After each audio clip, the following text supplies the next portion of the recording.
The saying goes that those who don't read or study history are doomed to repeat it. I agree with that. Why am I saying this?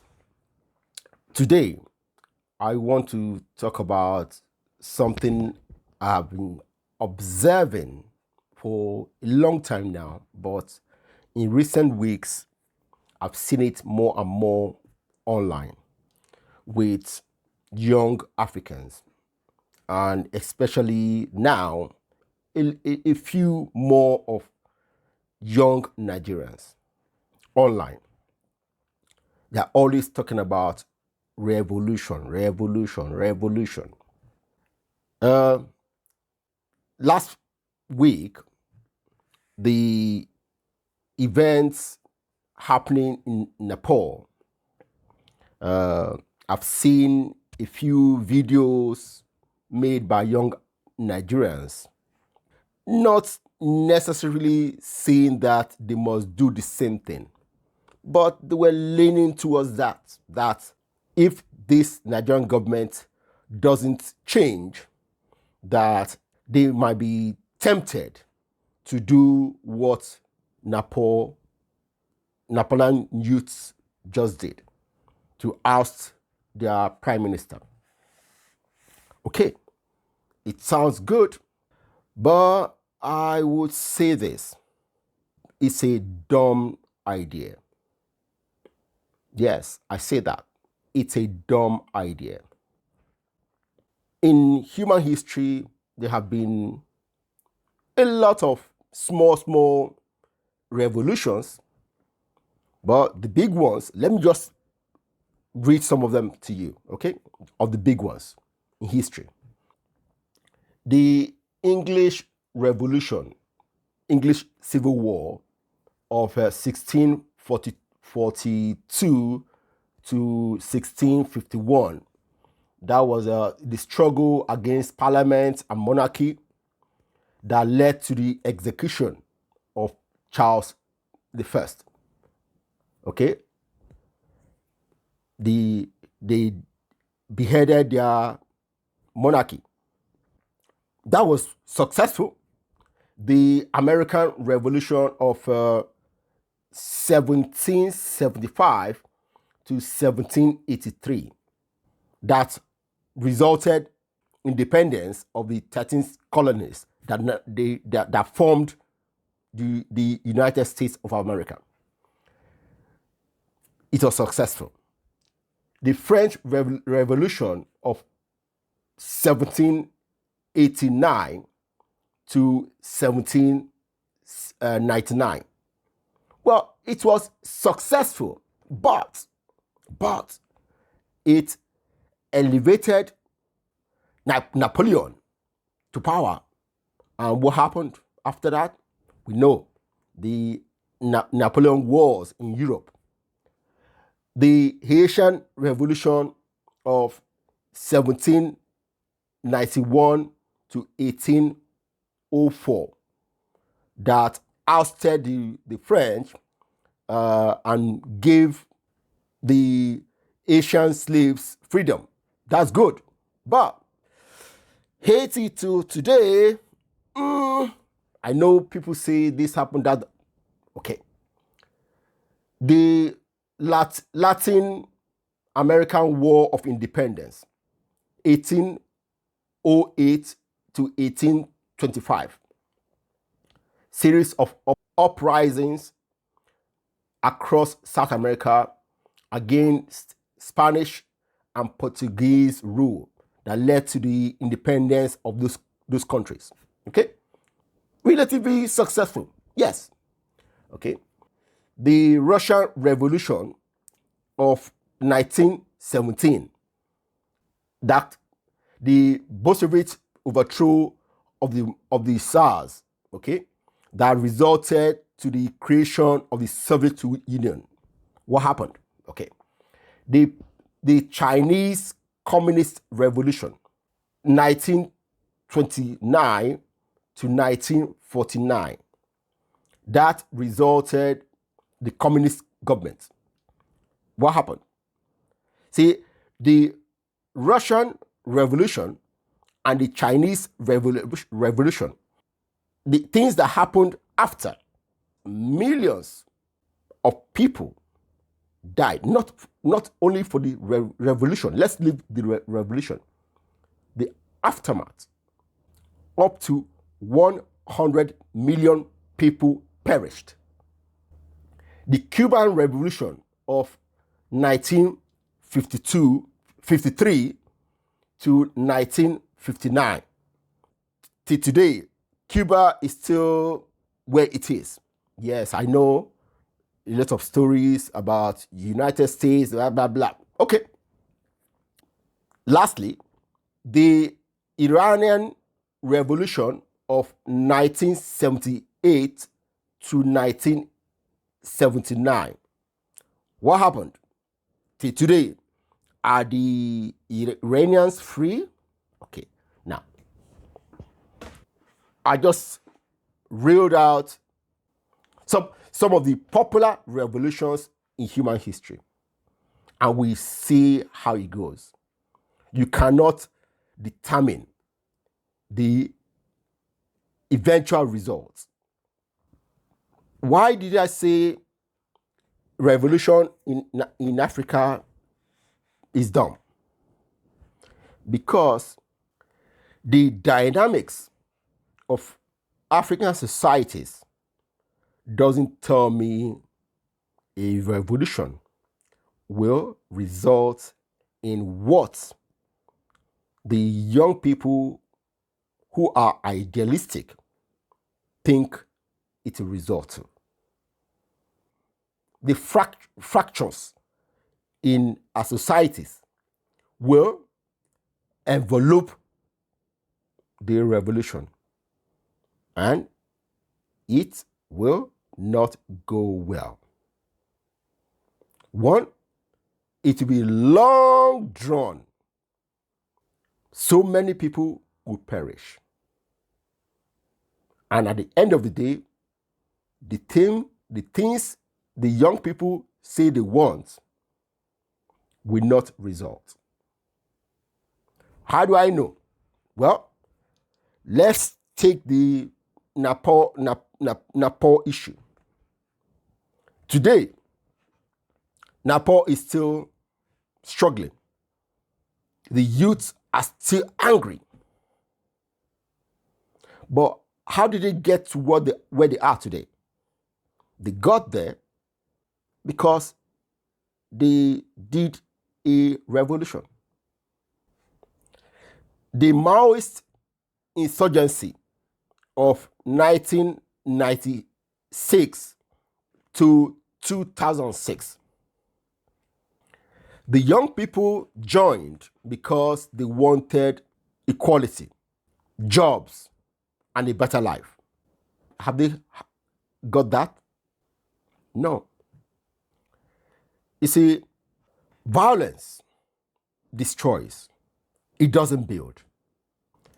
The Nepal insurgency cost over 17,000 people's death and massive displacement. Think about what will happen during a revolution in any one African country. We know what is going on. The war in Sudan, in Democratic of Congo. Can you imagine if those kind of conflicts escalated to many places in Africa?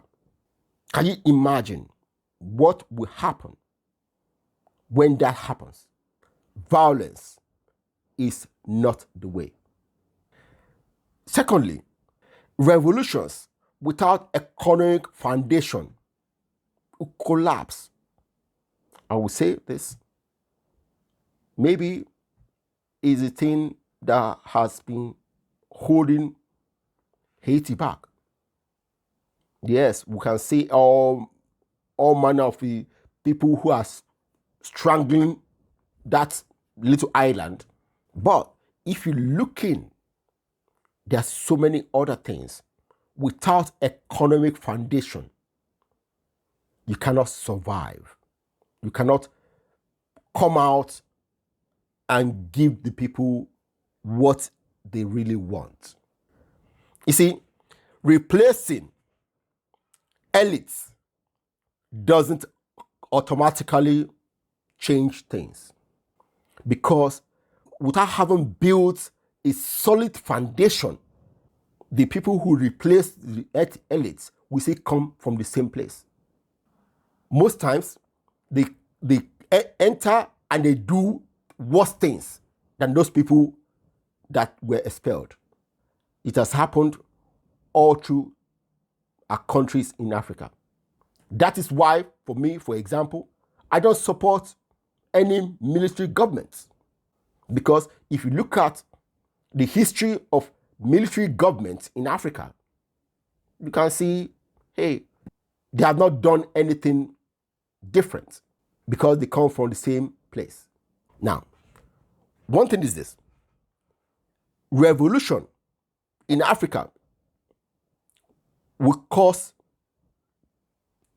huge brain drain from Africa.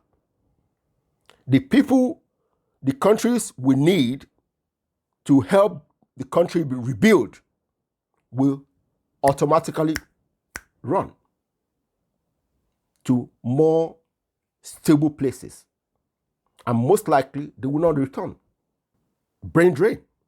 The last thing, ideology without practical skills is dangerous. And most of those people I see who complain, who want revolution, yes, they can list all the things that is going on that we don't like, right? All of us. But if you ask them deeper questions about how they see the world and how things will pan out after, they don't have a clue. They are just about ideology of what they want, but they don't have any practical skills to achieve it. That is dangerous. Now, am I saying that we don't need change in Africa? That's not what I'm saying. We need a lot of change in Africa. We need to build our countries on solid foundations that will allow us to rise. But we can't achieve it through revolution for so many reasons. For me, it starts from we are so different. We don't want anything that will fracture the divisions between us more. And if it fractures more than now, it will be so difficult for us to come together. That's what most young Africans don't realize. You don't allow the divisions to get wider. Instead, we should come together through conversations to understand ourselves, to argue our points, to find our shared values and build on them. That's what we need to find. Those things that we have in common, and we start working from that place. Because we cannot build our countries without finding those shared values. Right now, the way we are going, if we don't focus on finding those shared values, we can only continue struggling. These are a few points I want to make to young Africans. What we need to do rather than revolution. We need young Africans to master skills for industrialization and technology. That means we must focus on STEM subjects: science, technology, engineering, mathematics. Yes, we need our education system to work. Secondly, we need skilled labor. We want a lot of carpenters, electricians, plumbers, builders. I've made a video about this before. Can you imagine Africa with 1.4 billion people? There are so many houses we need to build. There are so many roads. There are so many constructions that we need to build in the next few decades. Do we have the people to do the work? No. Now is the time. We need a lot of young Africans to study and learn the skills that will help Africa to become the kind of continent that they want. A continent cannot become what they want if you don't become who you want. Build scalable businesses. Yes, many of us today are doing hustles. We need to do more than hustle. We need to build businesses that will last. And that means we need to be resilient, because business building is not my mind. No. Hustle is my mind. To build businesses takes guts, takes dedication, takes knowledge. You need to acquire those things. Build on them. Yes. We need the government to create the enabling environment. But if you and your friends start doing what you can do right now, in time, you'll be able to force the people in government to do what you need them to do for you. Another one, we need to engage in civic accountability and non-violent politics. That means engage in conversations. That's what I like. That's what I do. I want more and more of us to engage in conversations and debates of issues. There's so many issues that we need to sort out, but we cannot sort them out without engaging in conversations and debates. And this is what I've been complaining about. Yes, I don't like complaining, but this is one of the things I complain about. People who have the mic, they don't want people who have different opinions to engage with them. Why? Well, for me, I would say because they're not sure of those opinions. But we need to do this, because that's the only way we can make sure these opinions we hold, which we are pushing into policies in our countries, are the right things to push. Otherwise, we push those opinions into policies and then they turn out to be wrong views, and then we cannot hold the people in government accountable.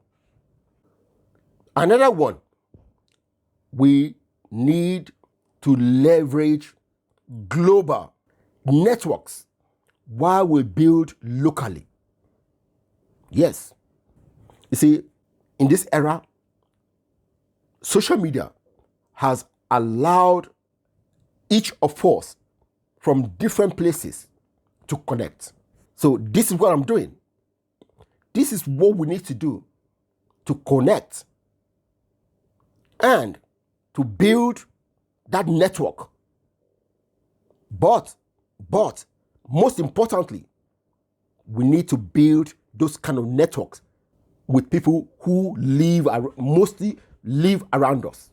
So local networks and global networks are needed to build these structures we need in our countries and to sustain them. The final one I would say, promote culture of productivity, and most importantly, expunge victimhood mentality. Victimhood mentality is the biggest thing I see that is holding young Africans down. They think everybody is trying to hold them down. Yes, maybe some people are, but there are few.